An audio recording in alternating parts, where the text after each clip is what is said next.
Bonsoir à tous, j'espère que vous allez bien. Bienvenue encore une fois de plus dans cette nouvelle vidéo. On est toujours dans la série des escalations des privilèges au niveau du système Linux.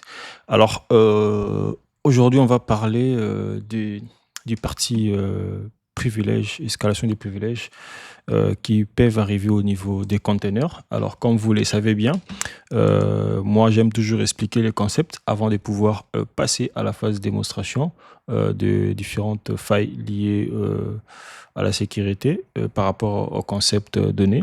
Alors aujourd'hui, on va parler des failles de sécurité liées aux containers. Alors, c'est quoi les containers? Les containers, ça fonctionne d'abord, premièrement, au niveau des systèmes d'exploitation, ok, tandis que les machines virtuelles, par exemple, ils fonctionnent au niveau du matériel directement. Alors, les conteneurs, généralement, ils vont se partager, ok, ils partagent normalement une partie du système d'exploitation et isolent généralement le processus applicatif du reste du système, ok.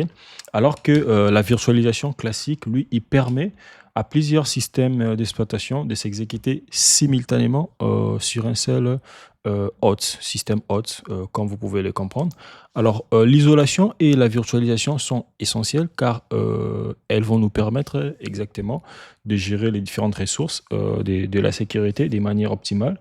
Elle va aussi faciliter notamment la surveillance du système afin de détecter sur certaines erreurs qui sont souvent, qui n'ont aucun lien souvent avec de nouvelles applications qui peuvent être développées et autres. Voilà. Alors l'isolation, vite fait, l'isolation des processus nécessite généralement des privilèges administratifs. Ok. Voilà un peu. Donc c'est ce qui peut aussi s'agir d'une application web ou d'un API quelconque ou doit peut-être être isolé du système hôte pour empêcher toute élévation des privilèges, par exemple vers un autre système ou vers une base de données quelconque. Alors au niveau des Linux, il y a ce qu'on appelle par les containers Linux, ok? Les containers Linux qu'on appelle aussi par le LXC, ok? Le LXC, voilà, on l'utilise généralement sur Linux pour pouvoir créer la virtualisation au niveau du système lui-même, du système d'exploitation lui-même, qui va permettre à plusieurs systèmes Linux de s'exécuter de manière isolée à l'intérieur, ok?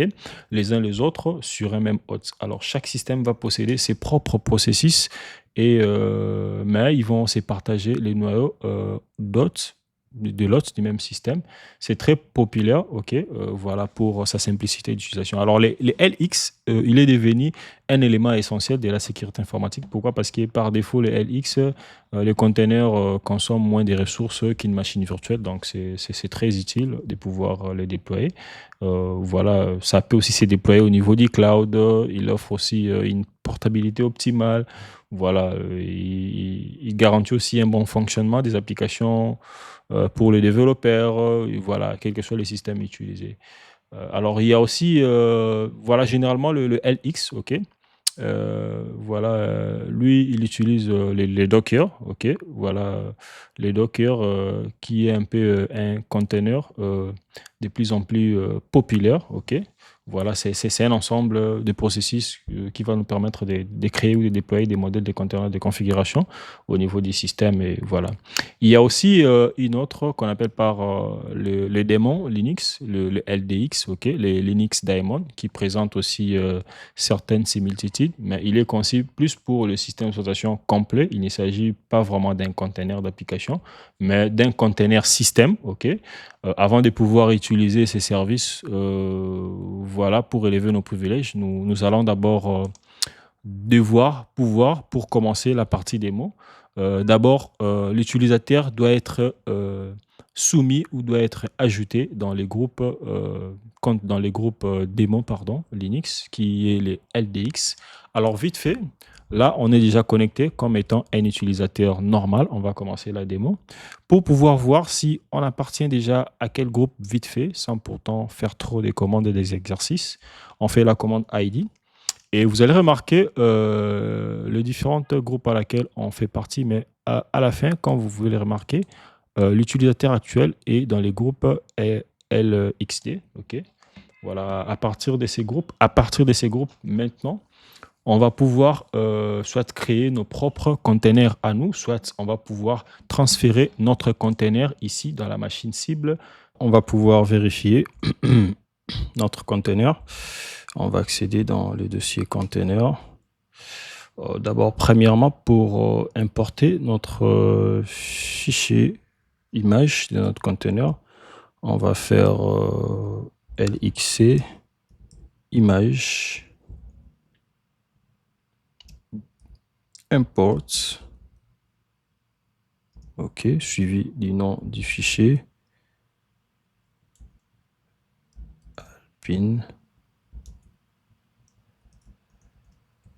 alpine, je sais pas s'il faut dézipper ou le garder encore zip. Ok, on va lui donner une alias, on va lui donner alias.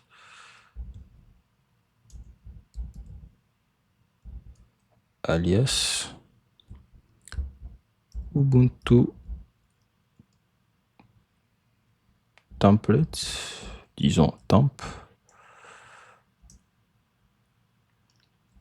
Ok, on vient d'importer l'image. On va maintenant créer notre fichier container, ou carrément on peut les lister. On peut faire LXC image list. Voilà, on peut voir notre alias, elle est bel et bien là. On va créer notre container avec la commande LXC init. Ok, alpine. Ok, alpine. Ah non, alpine, pas alpine. On va utiliser notre alias. Notre alias, c'était Ubuntu. L'alias, c'est Ubuntu plutôt. Et puis, on va le nommer priv-esc, notre container. Ok. On va les nommer comme ça. Ok. Et puis, on va dire, bon, voilà, on va définir le flag. Le flag security .privilege. On va le mettre sur true. Ok. Voilà. Ok, c'est bon. Et puis, on va configurer notre container à laquelle on vient de définir.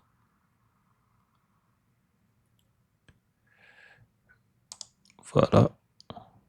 Ok. Ça vient d'être ajouté. Et puis, normalement, on doit par la suite le démarrer s'il n'y a aucun problème. Ok. Et puis, une fois démarré, normalement, on doit l'exécuter pour escalader les privilèges si tout va bien. Voilà. Ah, voilà. C'est tellement génial. Voilà. On est passé de route. Ok. Je pense que cette vidéo vous a été très utile. Merci de l'avoir suivi. N'oubliez pas de vous abonner et de laisser vos likes et de pouvoir commenter et faire savoir aux commentaires ce que vous en pensez. Merci.